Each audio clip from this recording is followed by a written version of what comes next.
Hello, everybody, and welcome to the Aggieville Alleycats podcast. Where come rain, shine, or anything in between, we're here to deliver to you the Kansas State sporting news you so love. I'm Ace Edwards, right alongside Connor Balthazar. And welcome to part 2 of the Alleycat Anniversary Week festivities, where the first part of this was the high school recruiting draft. Now we have the transfer recruiting draft, and we have the same guest because he's probably the most qualified guest that we could have invited for this particular topic in Drew Galloway. Same format as before, so go back and listen to that episode. But Drew, we are recording this on a different night. So how are you doing tonight, and are you excited to get your 101 pick? Yeah, feeling good. Like we talked right before we started recording. When I say who I'm picking at 101, this is going to be the first time that I have said this, because I've gone back and forth between a whole bunch of different guys on this list. Because we talked that we could see 5 different players go at the 101, but I'm slowly convincing myself to take one person. So we're going to see what name that I come up with when I say it. Yeah. And we also said, like you said, there are 5 people that had a convincing argument to go 101. To me, at least 3 of them are defensive backs. But I think without further ado, you are on the clock. So who is going number 1 overall in the 2025 transfer recruiting class draft? Yeah, like you said, I think that you could make the argument that 3 are defensive backs, but I am going on the offensive side of the ball, and I'm really buying George Fitzpatrick stock. Since he got to K-State, all I've heard about is we really think that we hit a home run with him. He's a great leader, gets everything done that they want to, and was a big-time leader during the winter workouts and as well as spring football. There's just something about picking an offensive lineman up from Ohio State where he was just kind of buried, and then you come in and see what he can do at K-State. And I think that he can provide some stability at left tackle because, let's face it, the offensive line before K-State added a lot of transfers was one of the bigger question marks of this team going into the year. Yeah, and I agree with I think that is definitely, I had him number 3 on my list, and that's not disrespect to George Fitzpatrick. That is me really liking the 2 in front of him. But I adored this pickup when it happened because I am one of the biggest John Pastore truthers on planet Earth. That man cannot stay healthy. And everything else on the offensive line was such a big question mark because of how much experience K-State was losing. So getting that anchor left tackle for your, quote unquote franchise quarterback in Avery Johnson under center, that's really, really important to get. And I think that I think this is an immediate upgrade to Easton Kilty. And I thought Easton Kilty was really, really good. So yeah, I am not arguing with picking up a left tackle 101, especially with how positional value breaks down for that. Yeah, I think that's a great pick. I had him as my number 2 on my board, and he was kind of in my log jam of guys there at the top where it's I had 5 guys where it's I'm looking at them and it's if I want to adjust my criteria a little bit, I can make an argument for just about any of those guys going 101. So I mean it's kind of the total opposite of the high school draft where it's there's just such an obvious number 1 with Lincoln Cure. This time there's 4, 5, 6 guys that you could make a totally reasonable argument for. So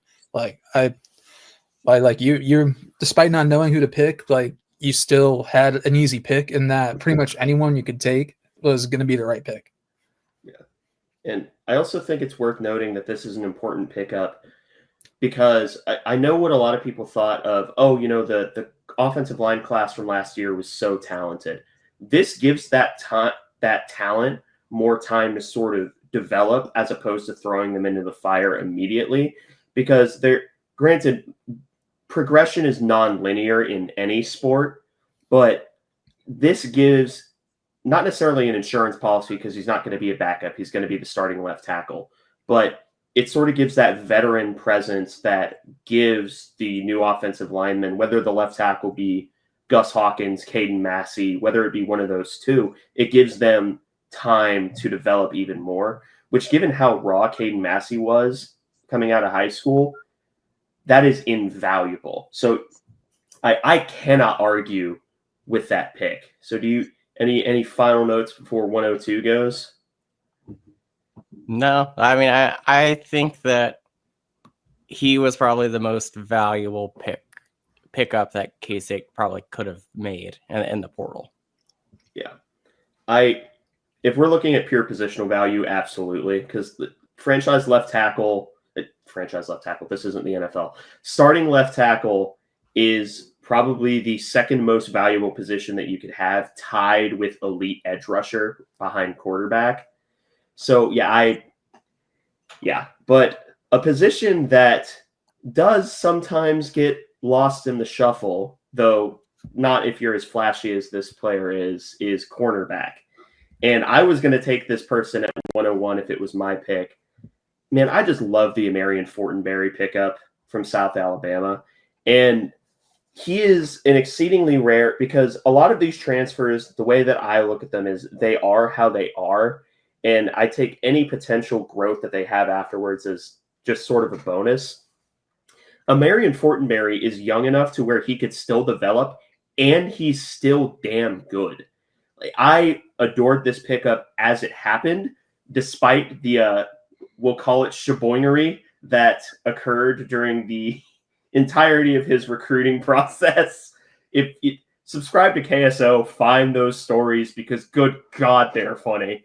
But whenever you get an opportunity to get a corner that is the level of Fortenberry, even though he played at the CUSA level, he was able to show out up against higher level competition and do it really, really effectively. And he was still young enough to show that he had that technical prowess. And he's surprisingly athletic and able to hold himself up pretty well, despite only being listed at 6 foot. So this was, outside of Fitzpatrick, this was the transfer portal pickup that made me the most excited. And if Fitzpatrick was as young as Fortenberry, first off, he wouldn't be here. He would be at like Clemson or something. But I mean, that's just kind of what gives Fortenberry the edge for me. So that's my 102 pick. Yeah, I had Fortenberry at the top of my board as well for very similar reasons, because he was just about the youngest guy in this portal class. And when you compare him to the other young guy in Jayshon Ross, he's much more of a proven commodity than Jayshon is, although you can really argue, I guess, with players that young, it's effectively like a second round of high school recruiting. But Fortenberry, I mean, I think it's impressive that he held his own as a starting corner in Coosa, where like there's a lot of really talented receivers in Coosa and Sun Belt and LSU. He held his own against LSU. I think that was the Power 5 that they played this past year. So really projectable, and is somebody that if he's able to maintain his level of play, like he could be a multiple year starting corner and probably an all Big 12 guy for K-State. Yeah, I'm right there with you guys. Fortenberry was somebody that I thought pretty heavily about taking at the 101 spot. The thing that kind of bumped Fitzpatrick over him for me was you're kind of guaranteed a little bit that despite an injury, Fitzpatrick is going to start. Fortenberry is going to have to really go out and earn his job because Zayshawn Rich has been really good from the spring to now, and even played really well in the Rate Bowl. And then Donovan McIntosh is a guy that the K-State coaches really like, and he's not going to make it easy. And even a guy that's on this list, and he'll be drafted later on, Jaden Rowe, isn't going to make it easy for Fortenberry to come in and start right away. So that gave me a little bit of pause and why I ended up going with Fitzpatrick. But I really, really like Fortenberry as well. And I think you raise a good point with the other corners, and because I was really high on Donnie, and Kanigel's still there too. I think Kanigel, did he move to safety though? He's probably going to be kind of splitting time, because that's kind of where you look into this as it's a good problem to have, but you have sophomores now of Zayshawn Rich, Donovan McIntosh, Kenigel Thomas, and a Marion Fortenberry. So there's a lot of players in that younger class that can play. It's just going to be how can you get them all on the field at the same time. Yeah. The coveted 8 defensive back defense is coming in hot. So y'all have heard the dime package. Welcome to the quarter is also a package. Welcome to the 50-cent piece package. But Connor, who are you taking at 103? I'm going to take Marquavius Moss, aka Quay Moss here. He was from West Georgia, and was another one of those kind of lower level safeties that seems like K-State's kind of made a habit of picking up like at least one of these guys every year in the portal, where they just kind of go down to a lower level of football and just pick up somebody that absolutely dominated in the defensive backfield at their level. We've seen that a few times. Like Josh Hayes, which he didn't play much at Virginia, so he was like technically a Virginia transfer, but I think he cut his teeth real at the FCS level. Marquise Siegel was the same deal with him. So our hit rate, despite last year being a rough year for the safeties, our hit rate with safety transfers has been astronomical up until this point. Marquavius Moss, I think, is somebody that is probably going to push for a starting spot this year. And I had a tough time deciding between him and another safety who I imagine is probably going to go pretty quickly here. But I had to make a tough choice there, pretty much exclusively on injury history was the only way I was able to justify it for myself. But Quay Moss is someone I'm going to be really looking forward to watching this year. Yeah, I love Quay Moss. Super, super fun transfer tape if you really go in and watch. Super funny, just personality. Mason and I had him on the KSO show after he ended up committing to K-State. Just kind of goes along with a little bit of a theme in this transfer class where K-State had recruited him previously because when he was in community college, he did take a K-State visit. Goes to West Georgia, gets in the portal. K-State's one of the first to offer and really knew about him and gets him over the top. Quay Moss was another one that I really thought about at 101. But again, with Quay Moss, though, really from the point that he got to Manhattan, everybody said that he's been as advertised. So you got that to look forward to because he was one of the best safety prospects in the entire transfer portal cycle. Yeah, and I'm just kind of going to defer to what Connor said with how good we've developed and how good we've done at developing transfer safeties who have moved up. I sort of project Quay Moss as the jack safety, though I think he could play just about anywhere in the defensive backfield and hold his own. I just like him at the jack safety spot because that's typically the most versatile player in the defensive backfield. I think that's very much what Quay Moss's skill set is. But yeah, that 3 of the people that I could see going 101 have gone. For me, there's 1 left in that tier. Connor, I think, has 2, but Drew, with the 4th overall pick, you are taking. Yeah, the 4th overall pick, I'm going to take Gunnar Maldonado. He was a freaking stud for 3 years at Arizona, or two years at Arizona. Got hurt last year. That's probably why he slips a little bit in this draft. But he was one of the best safeties, not just in the Pac-12 in 2023, but in all of college football in 2023. Got injured last year. Didn't really play a whole lot. Does that scare me? A little bit. But I think that without the injury, Gunnar Maldonado is in the NFL and is going through training camp and rookie mini camp right now. With the injury, he goes into the portal and K-State picks him up. And this is one where Chris Kleiman was really involved for Gunnar Maldonado. And when that typically happens, it means that the player is really, really good. Yeah, there is a very distinct reason that Arizona's defense this last year took a massive step back because every defensive backfield needs one really, really good communicator who can get everyone into their proper place as soon as they can. Kobe Savage was that guy for a few years. Russ Yeast was that guy whenever he showed up. Last year, they had a bunch of individual pieces that were really good, plus Jordan Riley, but they weren't able to really communicate effectively with one another.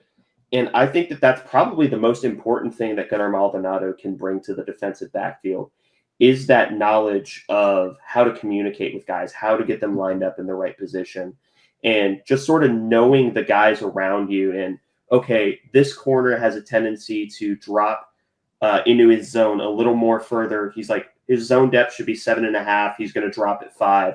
So I need to slide over a little bit to help him out. It's just little stuff like that that Gunnar Maldonado knows how to do that, honestly, top to bottom, he might end up being the best of the transfer safeties that K-State has picked up in the Kleiman era, just because not only is he talented on the field, but he has that mental acuity where he understands the game at a level that just not a lot of people do. Yeah, I'm right there with you. Maldonado was right there for me, and I had him in that group of guys that, like, if someone had taken him 101, I wouldn't have really blinked. The only thing that pushed him down my list just a little bit was the concern with the ACL tear, because I know that Kobe Savage did kind of take a step back coming off of his ACL tear. Now, I think Maldonado's had a bit more time to recover than Kobe did, so that I suppose I should be taking that into consideration. But yeah, this guy's super good, and he was someone that even before Arizona joined the Big 12, who that like I knew his name, which I think for a defensive like I don't typically watch as intently outside of the Big 12. I still keep up, but I don't know as many like individual names like, oh yeah, that guy's good. But like I was aware of Gunnar Maldonado, and I recognized his name when he got in the portal. I think that says a lot about how talented he was. And it's also pretty shocking that he hasn't had as many accolades.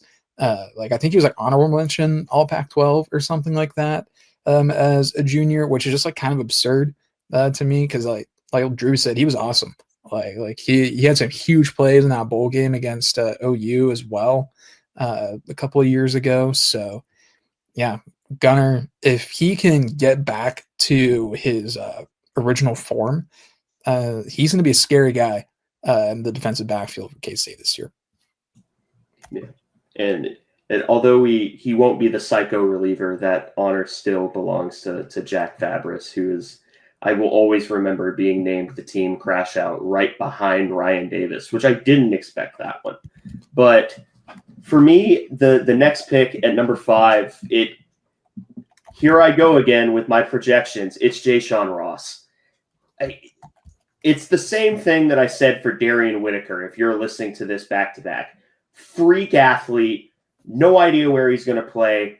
No matter where he plays, he will end up as a top 5 most athletic at the position in the Big 12, no matter where he ends up. And you just have to sort of bet on that. And no matter what defense K-State ends up playing it, whether they shift to a more 3-3 hybrid or a 4 down or still stay a little more with the 3-3 stack, Ja'Shawn Ross has a spot on all of those defensive lineups. So this is probably the shortest one because he is one of 2 players on my list. I grade players based on instant impact and potential. He is one of 2 players that I have as an A+ potential right alongside Marion Fortenberry. So to me, yes, it is projection. I am comfortable with this projection. Yeah, I agree with you. That I think with that rounds out my guys. I think we're gonna have a shot at going 101. So we took all of them in succession. So happy about that. But Ja'Shawn, this is a guy I was referring to earlier when I said it was kind of basically like a second high school recruitment, where it's like if we gotten this guy last year, we would have been absolutely over the moon about getting him. And I think he should get that same fanfare this year.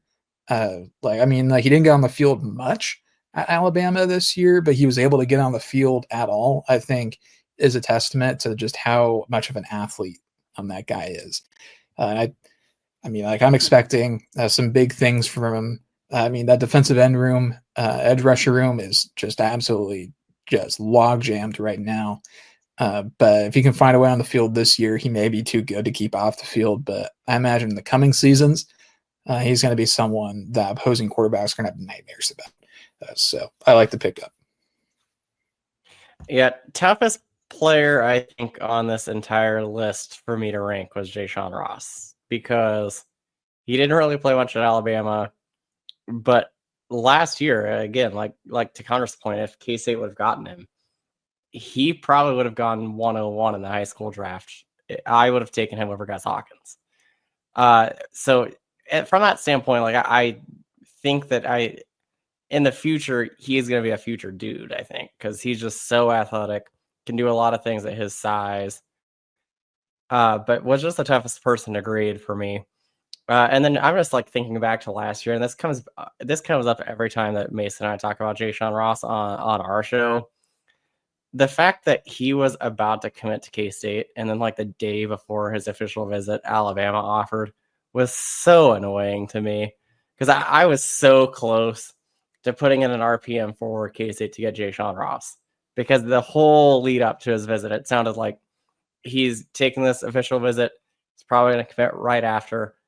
And then I remember driving home from a high school game that night and seeing that Jayshon Ross got offered by Alabama and thinking to myself, oh my God, are you serious? And then he ends up going to Alabama. Nick Saban retires after Jayshon Ross was already on campus, actually. And then goes through this year and is in the portal. And then after he got in the portal, I thought the K-State would get involved. K-State gets involved, gets him. It should be celebrated because it is essentially a second high school recruiting win. But it's also what makes recruiting rankings and the portal so weird. If you had Jayshon Ross ranked so highly as a high school prospect, why do you ding him a little bit because he only played in one game as a true freshman at Alabama? The rankings should either stay the same, or you could just, for guys like that, say, we have no idea, instead of just dropping him for what feels kind of like no reason. I kind of graded him similarly to how I was grade a 5-star JUCO guy, which I love this pickup when it happened. That is hilarious that it was one day that separated the Alabama offer and what would have been a K-State commit. It all worked out in the end. So, Connor, who are you taking at number 6? I'm taking Jerron Tibbs here. I've tried to be very cautious this year about getting on the receiver hype train. So this pick is inherently going against the criteria that I've set up for myself this year in order to not get heartbroken about a receiver not living up to expectations. But Tibbs has been getting tons of positive buzz. And he was a solid receiver on what was just an absolutely terrible Purdue team that had pretty much no offense at all. I think that had a good tight end and Tibbs, and that was basically it. And the ghost of Hudson Card was throwing to him. But Tibbs, he seems like a guy that might be primed for a breakout.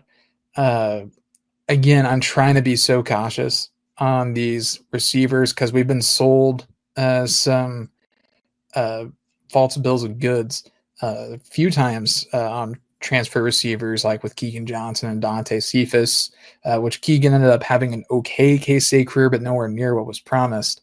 But Jerron, he got to this point in the draft, so it's I guess I kind of have to because he's right where I have him on my board. So I'd be a hypocrite if I don't take him. But I'm healthily skeptical, and I reserve the right to say I told you so if he doesn't work out, even though I'm taking him in the second round of this draft.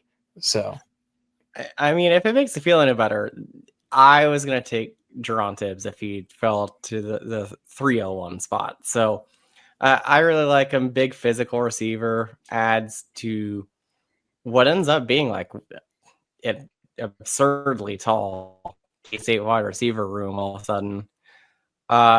I'm cautiously optimistic about all of the buzz surrounding Tibbs as well. But I keep going back to, which is funny because it was over a guy that was drafted in this draft at the 102 spot. K-State has 0 players on their roster last year that can make that Jerron Tibbs catch that he made over Marion Fortenberry that was all over their social media. Nobody on K-State's roster, really, besides, if you want to go back in the Chris Kleiman era, like Malik Knowles might be the only one that could make that catch. So the fact that Tibbs could do it gives me some promise. And then I also keep going back to one of Avery Johnson's best throws was that back shoulder throw that he had against Houston and the downpour. Then you add in Tibbs and even JB Bradley to a certain extent. Those are 2 guys that can really go and make the contested back shoulder catches. So I think that he fits probably a little bit more with what Avery wants to do. But yes, I am also cautiously optimistic because, reporter first, but like I'm also a fan. I don't want to get burnt by the wide receiver hype too, because I was so in on Keegan Johnson when he committed, and it didn't go well. Granted, I don't think a lot of that was KJ's fault. I think he just kind of kept getting hurt. And also, the only thing that I will push back against what you said with the catch against Marion Fortenberry was the Tyrone Howell catch against Darrell Jones that we saw. That is a deep cut, but I was so sad when Tyrone Howell transferred out, man. I was so sad about that. But Jerron Tibbs, to me, what strikes me is he has that contested catch ability, but you typically associate that with, he has to be an outside X receiver. He has to be a big receiver.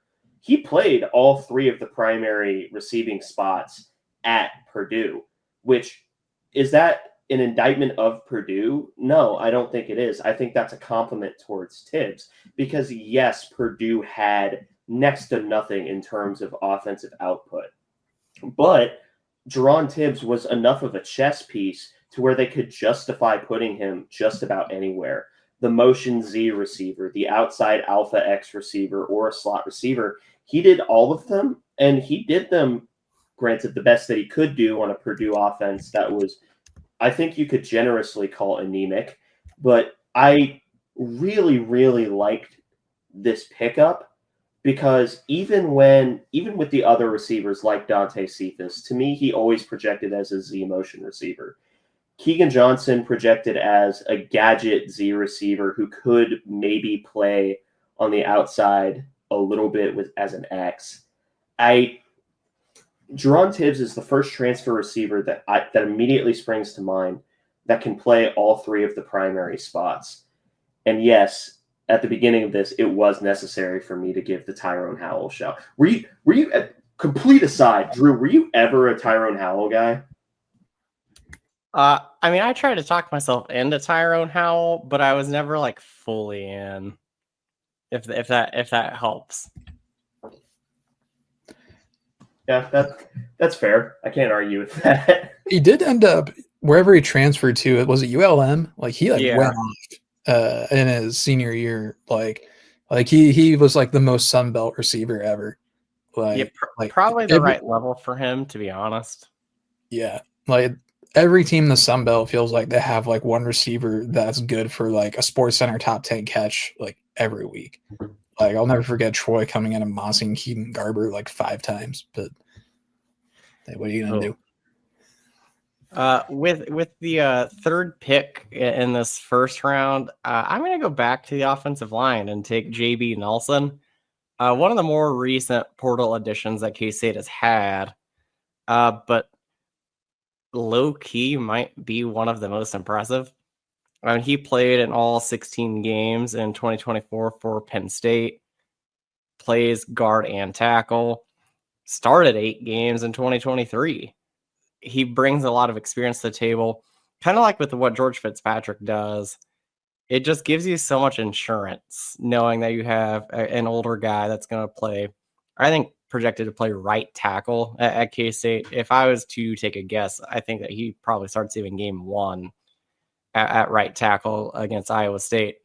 So getting a guy that late that has that much experience and I think is that talented, and a guy that Penn State didn't want to lose, but he was behind one All-American, and they had another All-American that was probably going to be in front of him this coming season. So he ends up leaving. I think that he could be the starting right tackle from game 1 on. Was the first real indication that Brian LePack isn't here to mess around at offensive line coach. Yeah, that was a surprise because I saw that we got a transfer commit, and I'm like, oh, I wonder who we're picking up this late. Oh, it's a former offensive lineman from Penn State. Oh, word? Yeah, it was that was one of the more surprising pickups to me, and it's not surprising in a bad way. And I think the most important part with him is that he's just kind of another Andrew Langang. And by that, I mean he can play just about anywhere on the offensive line. And having that experienced sixth guy, that experienced rotational offensive lineman is so important. I mean, if you look to the NFL, the rotational sixth guy is now starting to get paid or gets elevated to starter. The most common or the biggest example I could think of is Austin Wiley. So yeah, I can't argue against the pick. I like the pick because it's a 6 offensive lineman that, again, gives the underclassmen more time to develop instead of just getting thrown into the fire where they might not be ready yet. Yeah, I think the last thing you said about it is probably the most important. Like, I was as big a Gus Hawkins believer as anybody when he first committed. And like, I had him number 1 on my boards, like the whole way through. But, despite that, like, and, despite all the great things we hear about him, he's still only a redshirt freshman that hasn't really played. And while the prospect of him getting to make the 2 deep, like, is exciting on one hand, on the other hand, it's like, if you have someone go down, then you're throwing a redshirt freshman hasn't played very much right into the fire. And while it could go great, it also could slow his development and it could not go as well. And worst case scenario, he may get himself hurt. So bring in a guy that's been around the block and like was at one point a highly touted JUCO recruit and played quite a bit for a very, very talented Penn State offensive line. Like that, objectively really great pickup. A better pickup than I think most would expect given how late in the portal cycle we were as well. So yeah, huge shout out to LePack on that, who, like you mentioned, Drew, has really hit the ground running. So LePack for HC 2028. Oh boy, that's a discussion for another day. Jeez. With the next pick, I'm gonna go with another offensive lineman, but again, this is another one where it's more projection out. I think you could go Terrence Anos here. You could. I'm not going to go that way. I think Gabe Powers would also be another option. But give me Amos Talalele. Give me the A train, because damn, that boy coming. Like that man is, what is he? He's 375 pounds. He's 6'5". That is a big boy. And it's just a throwback to the old bowling ball lineman. I want to see him pull, and I want to see someone get turned into Swiss cheese the exact moment that he makes contact with a linebacker. And again, it's hard to get excited about offensive line pickups, especially interior guys. But I also think that even if he didn't weigh 375, I think he moves pretty reasonably well for that size. So when you're not going to move him, and we've seen one of the biggest things that K-State has struggled with in the past on the interior is it's an archetype, the fat Polynesian nose tackle that will deposit the center 15 yards backwards. Granted, Amos Talalele is not a center, but we finally have a counter to that strategy. God, Siaka Ika gives me nightmares. But yeah, I really liked this pickup just because for an offensive line that is called the Beef, we found the beef. Yeah, I loved this pickup when we made it. I like you said, Ace, like it's sometimes difficult to really get excited about interior offensive line pickups. But when you give a guy those measurables, like that gives you something really easy to latch onto. And Amos Talalele, like he's got the measurables. He's fairly inexperienced at USC, but he did get some run, and he was a good run blocker, which lends itself again to his frame. So we'll have work to do in the pass blocking game. But he's somebody that, I would love if K-State decided to break it out like a goal line formation with a like big dude as a fullback. Like I'd love to just throw him in a fullback and just absolutely obliterate like some undersized defensive line, because that's one area where K-State's had a bit of struggle is getting push at the goal line on some runs up the gut, where it feels like we've been a bit more inconsistent with that than we were in the Snyder 2.0 years, where, like for all of those faults for those teams, like they could get a yard at the goal line, like pretty much no matter what. But that's my vision for Amos Alele is like just some absolute destruction at the goal line. Yeah, for a second I thought that Connor was going to say have Amos be the Wildcat quarterback at the goal line, and that's why I got excited. We can do that too. We can do that. The first thing that I heard when Amos committed was how athletic he was. I was told, like, don't even look at the weight, just watch. And he is a freak athlete for his size. It is a little bit of projection because he hasn't really played at USC. He'll be in a little bit of contention for playing time this coming season. He will be somebody that can help you get a yard, and is also like this. This was a Connor Riley pickup, but this is kind of an offensive line philosophy change, I think, because you really look at what K-State has added in the portal, and even at the high school level now. K-State is adding a lot of guys that are 300 plus pounds when that wasn't always the case. And now it was, let's get this like 260, 270 pound guy and have him like beef up as he goes along. We're seeing now K-State's getting guys that are over 300 pounds and ready to go. And I think that they did a lot of self-scouting post-November and kind of going into the offseason about how are we going to do better in short yardage? Well, let's get more physical and let's get bigger along the offensive line. And that Amos is as big as you get. Yeah, I love what you say there, Drew, about getting bigger.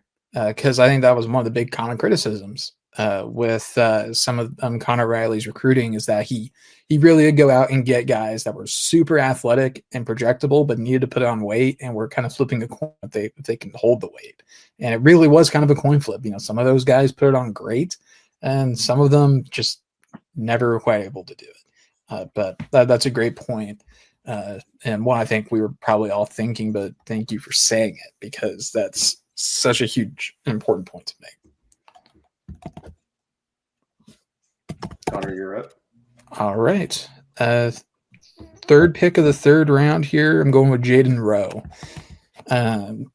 He is, I think, of the projecting that you want to do, he's probably the one where you have to do the most projecting relative to maybe what might be expected of him this year, because the buzz has been overwhelmingly positive on Jaden Rowe.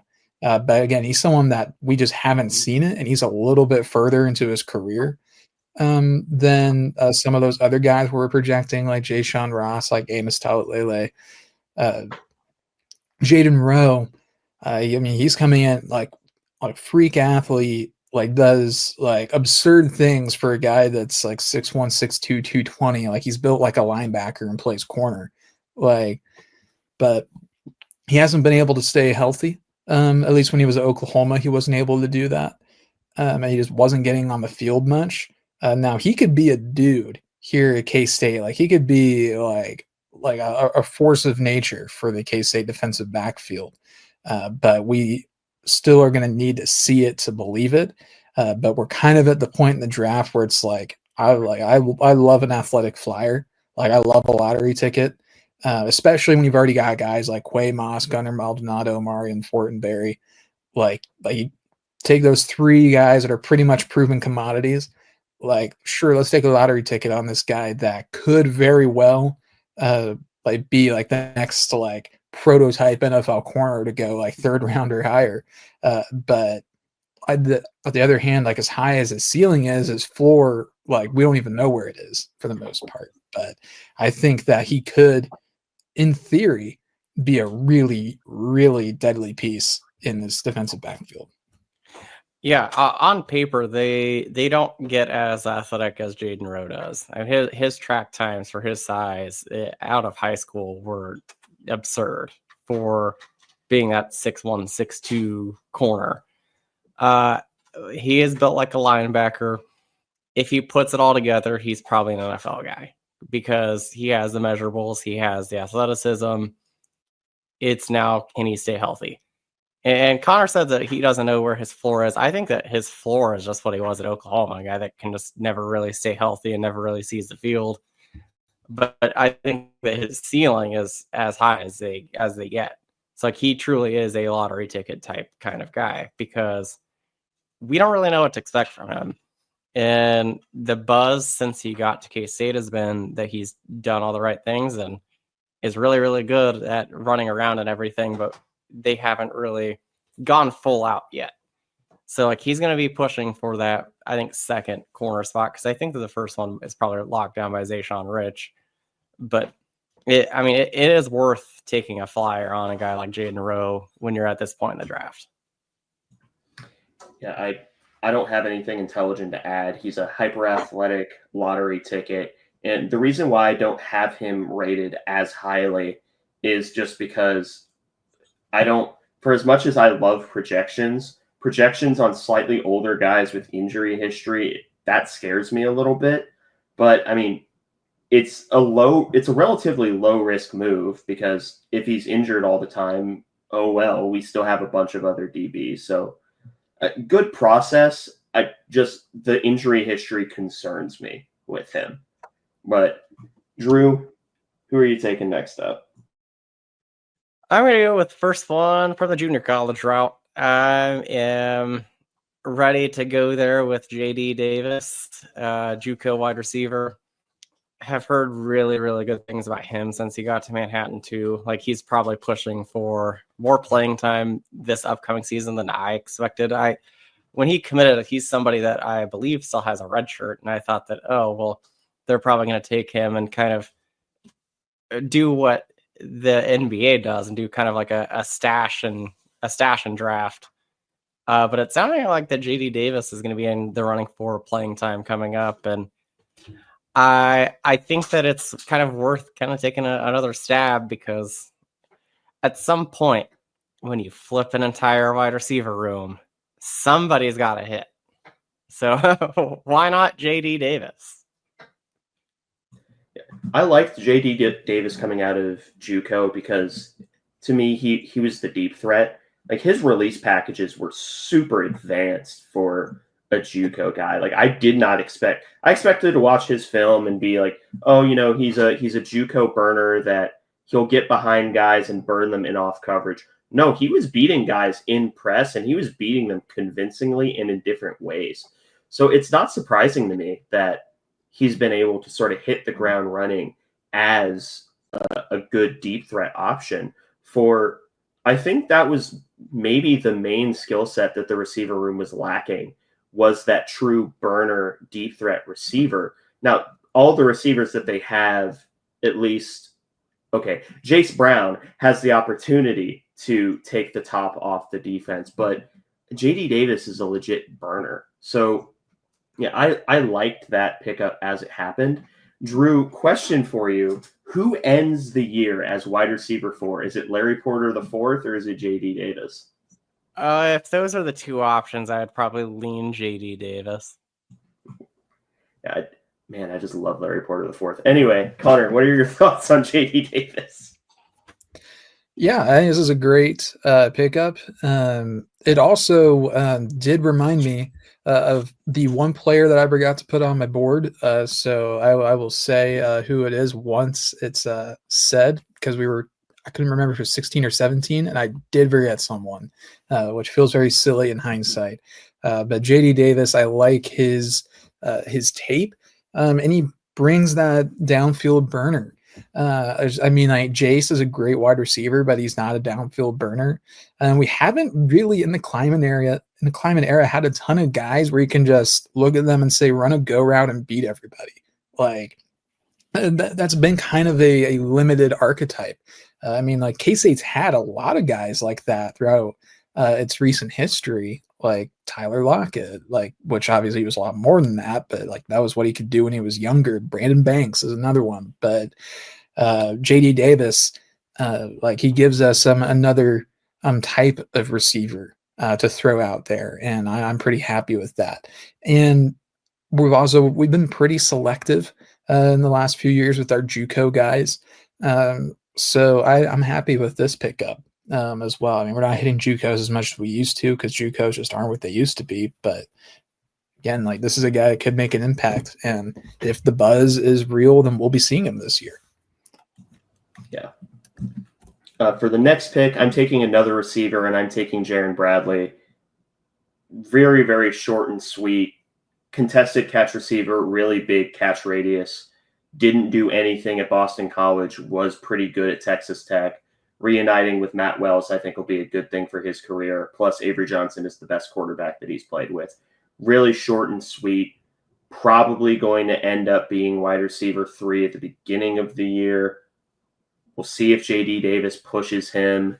It just depends on how things break down. But I like the Bradley pickup just because the contested catchability. Yeah, this was the guy I forgot, which is crazy that I forgot to list him because I was like sitting there thinking, like, should I put JD Davis or Jaron Bradley ahead of each other? Like, and I went with Davis, and I just didn't list Bradley for some reason.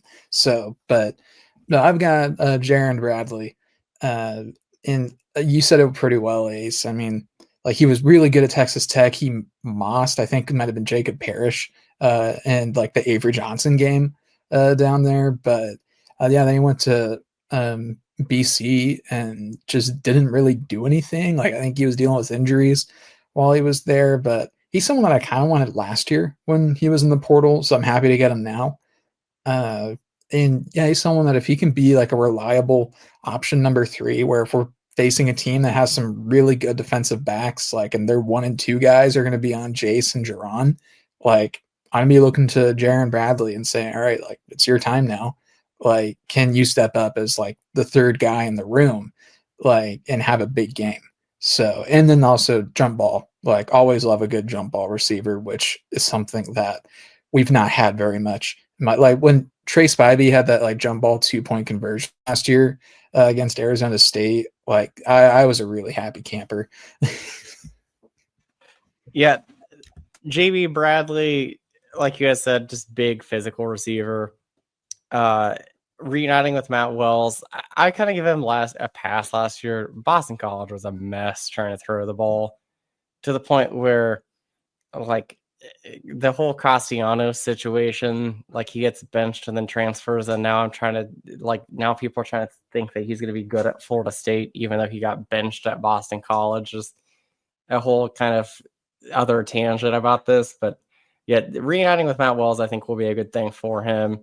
Like Connor said, I actually wanted K-State to go after Jaron Bradley last year, and I think that they were really trying to get involved. But now he is in Manhattan, and another guy that has really hit the ground running. I mean, I have heard some really good things about what him and Avery Johnson and even Jerron Tibbs, like all 3 of their chemistries have been like since they all came in. So I'm excited. I mean, he adds to the tallest receiver room that I can remember at K-State. I wanted Miles Price coming out when he transferred out from Texas Tech. That I remember wanting both of them, but for some reason I was just like, you have to mention Miles Price, and then he was good, fine at Indiana. Anyway, Connor, you're next. Yeah, here I've got Terrence Enos. We're kind of hitting the part of the draft where we're getting into the back end, and Enos, unfortunately, because like all the other offensive linemen, like really like have like one thing that's super notable or like stands out, like at least on their face.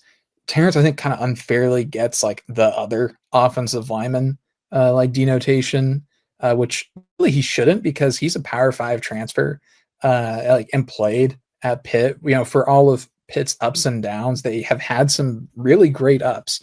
Like last year, I think they what was it like? They started like 7-1 or something like that before like almost like completely collapsing.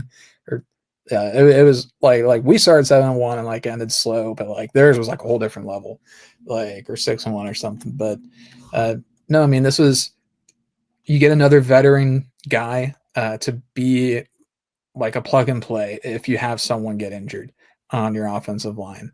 Like, and you take a savvy vet like Terrence Enos, like you know what you're getting, and you're also with a guy that experienced.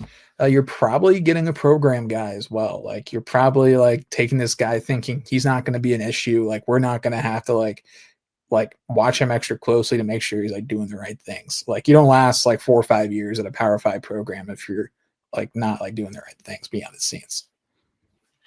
Yeah, with he kind of does get that distinction of like the other offensive linemen because the other ones I think are like there's something that you can really hold on to with them. But he just adds to more depth along the offensive line and probably gets the offensive line to where they want to be with like 9 guys that can play. So there's nothing wrong with being like that 7th or 8th guy, the one that if you're still playing, everybody happy. Yeah, I don't have anything intelligent to add about Anos. So I think we're on round number, is this 5? So Drew, 501, who's going? With the 5th pick, this is where it's hard because we're kind of getting down to the nitty gritty here, and I'm gonna do something that is a little bit probably out of left field, and I'm gonna take Antonio Martin. I think that sneakily would be a guy that might be in contention for most rushing touchdowns next season or this coming season, just because he's so big and could kind of be that like goal line back. I imagine that there will be kind of a role for him because Dylan Edwards probably not like a true running back, but can play running back, can play slot receiver, can play kind of just anywhere. Joe Jackson has had a little bit of durability issues. They didn't feel comfortable enough with some of the younger guys to not bring in an older player after Gabe Ervin had to medically retire from football. So you would imagine that Antonio Martin kind of comes in and is probably primed to be that 3rd running back. So it gives me a little bit of optimism there. It's probably a little bit out of left field, but also I'm kind of like just like looking at this as like Joe Jackson is a physical runner, but isn't the biggest guy in the world. Dylan Edwards is also plenty physical, but again, not the biggest guy. You probably don't want Avery Johnson taking those hits near the goal line. Why not put in a 230-pound running back at the goal line and just say, go score? Yeah, the good old Derrick Henry play. It's a good pickup, both for in this draft purposes and for the team overall. In a perfect world, I think running back 3 would have been JB or John Price, Captain Price. I just don't think he's ready. And this is we talked a lot about lottery tickets. The other part of taking a lot of guys in the transfer portal if they're not going to be starters is insurance policy. So this is, hey, let's not get either of our smaller running backs turned to dust by the guys on the goal line, and let's just get a bigger back. So fine. That's pretty much how I responded when we got him. Was like, that's fine. I'll take that. Yeah, main thing I'll add on Antonio Martin is he is actually one of the very few guys in this class that in this transfer class that has more than one former school. Most of these guys were getting from their like original primary destination. The only other guys that have multiple colleges, at least that I picked up, were JB Nelson because he went to JUCO, then Jaron Bradley, who was at Tech before Boston College. But Antonio Martin has been a busy young man. He has been to several schools. He was at Georgia Tech out of high school, went to Blinn College in Southeast Louisiana last year. Then he was at ULM mentioned this past year, or this past spring, and then got lured into the portal and is now here at K-State. And then also Caleb Medford. He was at TCU before he was at New Mexico, which I keep completely forgetting about. But yeah, solid ad. If you want to power back as your third running back, get a guy that's going to be low to the ground and weigh 230 pounds. Like that, solid addition.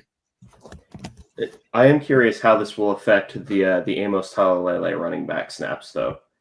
I am curious about how that affects that analysis. What makes you think they can't be on the field at the same time, Ace? Ah, yes, the jumbo package. Throw in Uso just for good measure.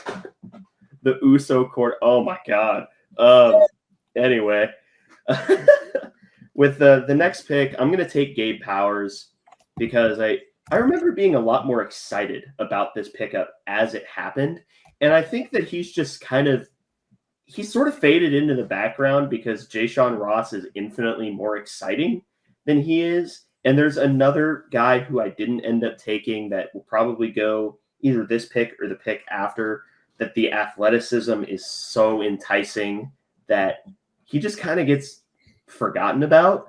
But Gabe Powers was a solid linebacker at Ohio State who, surprise, surprise, got overtaken by an All-American or a guy that got drafted at Ohio State. That surely has never happened to anyone before. And it's just a solid for the linebackers that we have right now, which the one line is, for sure, assuming you go to a 4-2 or even a 3-3, Dez and Austin Romaine are going to be there. That fight for the will linebacker position is still probably open. It's probably going to be between him, Asa Newsome, and Ralph Ortiz, or maybe just some guy rotating over there. But Gabe Powers to me is a perfectly fine pickup that brings you a little bit of experience, and God knows that K-State has had trouble with linebacker depth in the past few years. They have always been one injury away or one guy deciding to serve a mission away. No, I did not forget, from being completely screwed.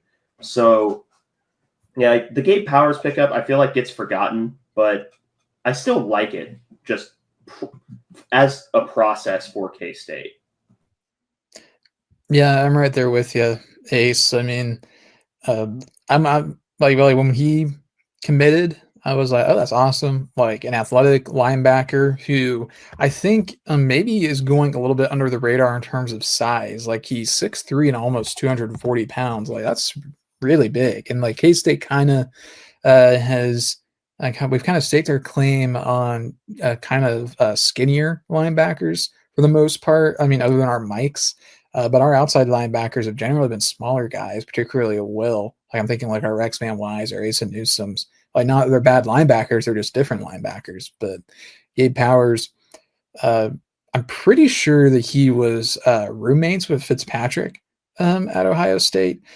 So I'm assuming we got a good recommendation. I don't know which way the recommendation went, one way or the other, but yeah, solid addition. Like I said, you can never have too much linebacker depth, because every year I'm always like squinting preseason thinking, okay, I think we finally have it, and then like half the room gets hurt, and then all of a sudden we're down to like the roots and stems of the linebacker room.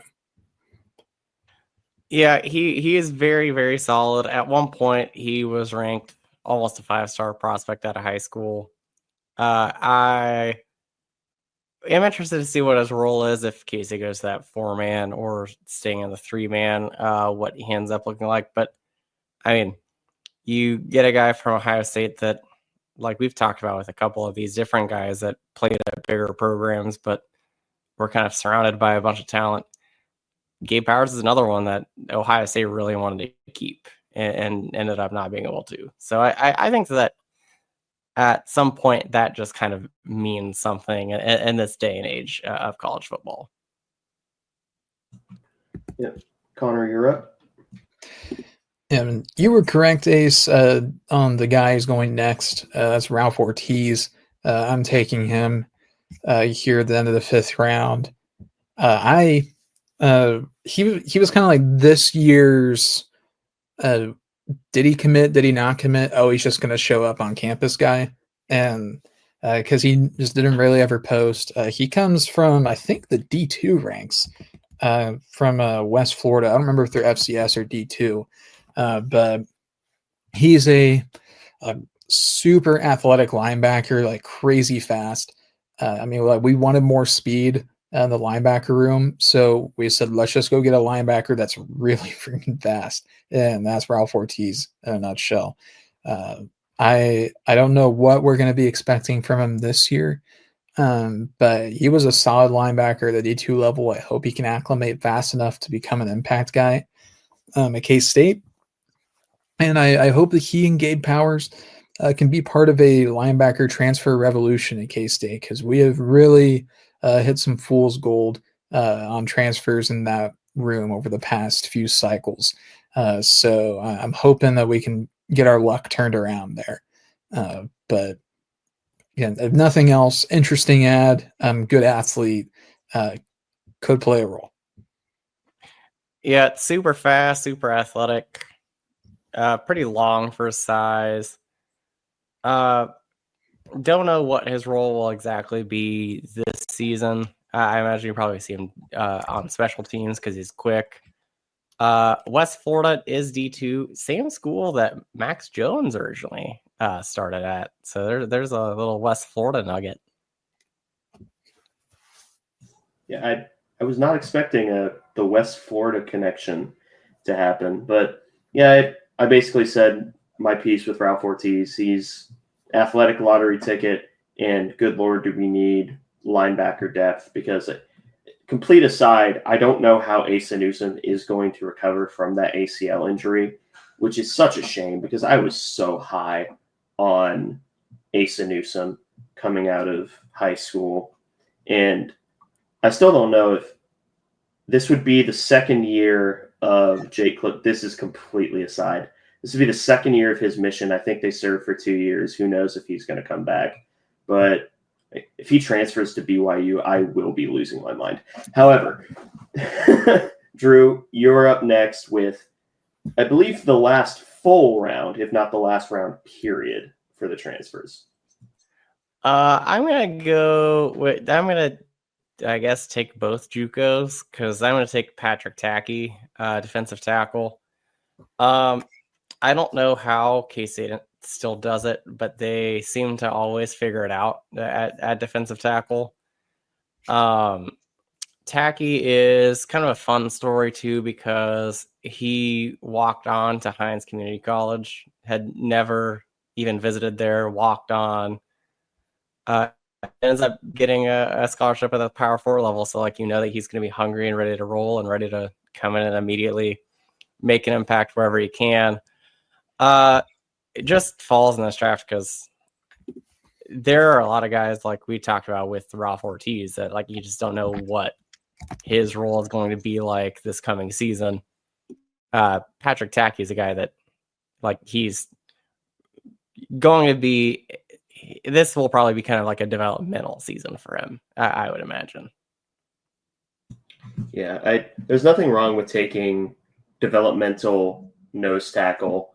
And I believe this is actually, as Connor has reminded me, I believe that my pick is the last pick. So that last one was the last full round. But yeah, developmental nose tackle from the JUCO level. I think that Patrick Tackey has, solid enough film as a JUCO nose tackle. It's not particularly dominant film, but it's film that you are okay with taking. And yeah, that's fine. It's good process, especially when, good Lord, you want to talk about, I know we always complain about linebacker depth, but there's a reason why no disrespect to the board, the foundation that KSO runs, but there's a distinct reason why the can he play nose tackle for every interior offensive lineman who has ever come to K-State has become a joke on this show. But Connor, what are your thoughts on Tackey before we get to the last pick here? I kind of agree with both you guys. I don't really see him finding a way to the field unless something drastic happens this year. And part of that's because we've kind of quietly built a pretty decent room with the defensive tackles and nose tackles. We have obviously Damian. He shot his way to the top of that room, and Uso is back for another year, which we're all really happy about. Allegedly, Alcorn Crowder could make an impact this year, and I think Holden Bass is kind of hanging out there in the wayside, and Asher Tomaszewski we've seen a bit. So there's probably 4 or 5 guys that we could realistically see. And that's assuming that we split between 3 and 4 man front. And even if we do go 4 man, it's not always going to be 2 DTs. It's probably going to be a nose and then GD Obi's or Cody Stufflebean, like some of our bigger defensive ends moving in and playing more ends as opposed to more tackles. But again, the beauty of multiple is you can do multiple different things. But Tackey probably not going to make his way to the field this year, but I would love nothing more than to be proven wrong on that point. And this year's honorary I don't get it award, also known as Mr. Irrelevant for the transfer class, an honor formerly held by Eric Munoz, is Caleb Medford. In a world where J.D. Davis doesn't exist, I guess I understand it. Just deep threat receiver, slightly larger than average receiver.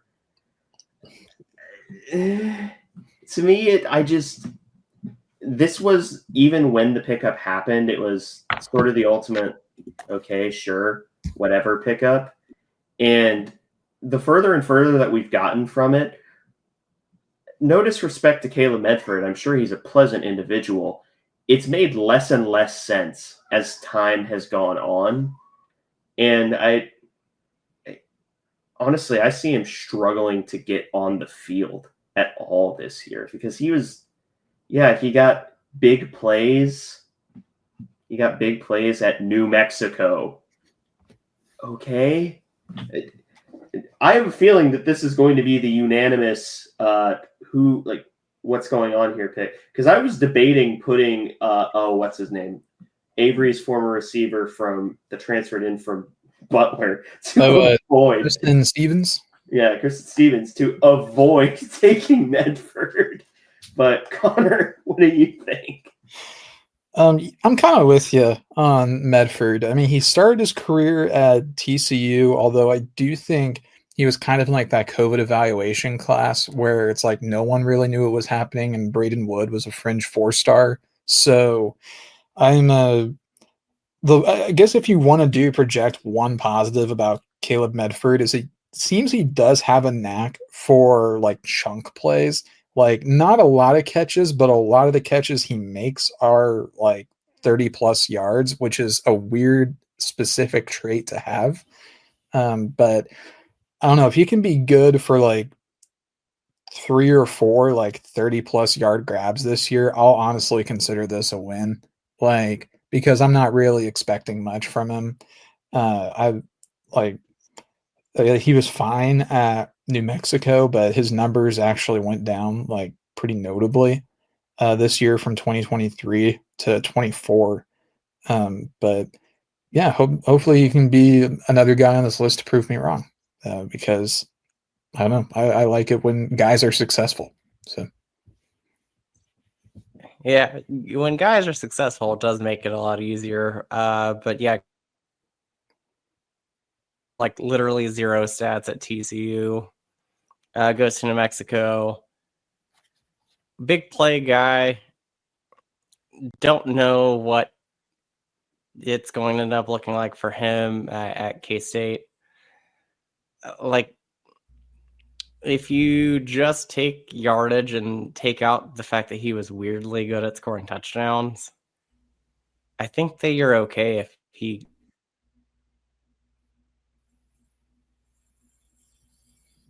a couple times. So, I mean, I think that that's kind of like what you're what you're hoping for out of Medford. But yeah, I mean, with how it has sound of recent, it look a little bit tougher for Caleb Medford, but we'll see. Yeah. So now that we have now that we've done the entire draft, we'll do just some very, very brief superlatives before we let everyone go about their day. And by superlatives, I mean literally, I'm just going to say the superlative, give the name and reason, and we'll just sort of rapid fire it. This includes high school. To me, first one is always going to be, and we'll go in the order of draft, so we'll go Drew, me, and then Connor. First and foremost, who's going to be the fan favorite of this class?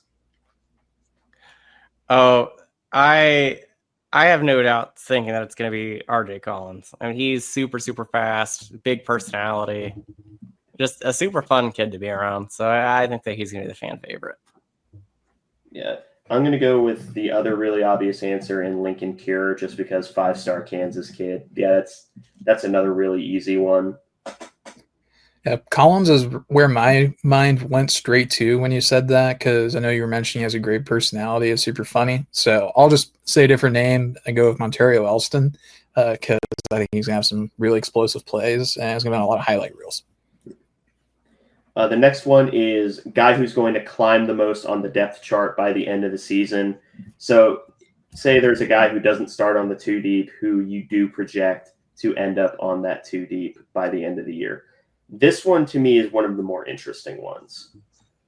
Yeah, this is a very interesting one. I'm gonna say, I'm gonna say Montario Elston. I think that there's a chance that he comes in and can really push for playing time, at least as a returner, because I'm counting that as something on the 2 deep. Yeah, no, that counts. I'm going to go Larry Porter the fourth.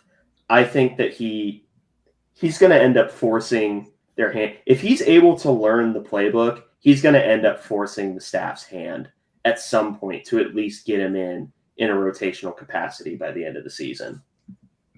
Man, I absolutely love both of those picks. Those are two of my favorite guys in the class. I'm going to poach a guy that Drew really liked from the high school side, who I also really liked, but Drew's the one that I think drafted him, Logan Bartley. I think he'll find his way onto the 2 deep. And then for the final one, before we wrap up, it is you have to call your shot. Who are you going to declare as your guy, the guy that you think ends up being the most successful in a K-State uniform? You can't say Lincoln Cure. Well, okay, now that you have that as a like qualification, because I was gonna say I thought that we were just gonna all go around and just say Lincoln Cure and just give him a little time in the sun. But mine is Logan Bartley. I've been all about thinking that Logan Bartley is going to be very, very successful at K-State since the moment he committed. He was somebody that I thought about as the climber, but I think that there's a chance that he might start on the 2 deep. So to me, anyone who knows me is not surprised. It's going to have to be JoJo Scott. I finally found out why he didn't get that 4th star, or at least the reason I think he didn't get it is because he got Legarius needed, meaning that he got moved to safety for some ungodly reason in his last year of playing, and he is not a safety. He is an outside corner. So, it was between him, Larry Porter the 4th, and dang it. And Whitaker. Yeah, Darian Whitaker. Thank you. It was between him and Whitaker. So yeah, I'm gonna go with JoJo Scott. I'm going with PJ Haggerty here. The day that we were, I'm joking, but this does date the episode because he did commit on this day. But now I'm going to take LP4, Larry Porter the 4th. He, I think, is for a lot of fans going to be the like hidden gem of this class. But for the real recruiting heads that like follow it really closely and like get into the film, like this is like a guy I think everybody's like kind of getting twitchy about and like getting excited to see get on the field because he is just so good as a senior. And we're lucky that he flew under the radar and like was a late bloomer, I think, because he as a senior had stats that were like national recruit level. So super happy we got him. So that wraps up the draft and the superlatives for said draft. We're going to give Drew as much time as he wants to plug everything, including KSO, the work he's doing there. Plug Twitter, plug the KSO show. Just go ahead and say what you need to say, my friend. Yeah, I would say just subscribe to KSO if you haven't already. The first week is $1 if you're a new member. Also, it's like $9 or $10 a month if you just do monthly. You can cut out like one bowl of Chipotle a month and subscribe to KSO. You can also subscribe to our YouTube channel, and Mason Voth and I do content pretty much every day talking about K-State. News will kind of dominate like the Monday through Wednesday. And then we're doing Thursday as our recruiting update shows. And then Friday, we're going to do a lot of fun shows as we kind of do this build up to the beginning of the season for football. You can follow me on Twitter at Galloway __Drew. And I mean, it's been a blast doing this. I always enjoy doing this with you guys the last 2 years, and splitting this into 2 episodes, I think was a good call because gave me a little bit more time to really go in and figure out who I want to do for the transfer draft as well. Yeah, and we definitely recorded both of them on the same day. Definitely. But with that all said, thank you all for listening to this episode of the Aggieville Alleycats podcast. If you want to follow or contact the show, you can follow us just about anywhere at Aggieville Alleycats. That's capital A, and capital C in cats. There's a throwback for you. If you want to email us, we're AggievilleAlleycats@gmail.com. If you want to follow us on a more personal note, I am at ACEdwards00. I am at Connor Boutstor, capital C, capital B. And if you want to support the show financially, please be sure to check out the official Aggieville Alleycats merch store, link found in our podcast and Twitter bio. But most importantly, thank you all for listening to this episode of the Aggieville Alleycats podcast. For come rain, shine, or anything in between, we're here to deliver to you the Kansas State sporting news that you so love. Stay safe, Alleycats.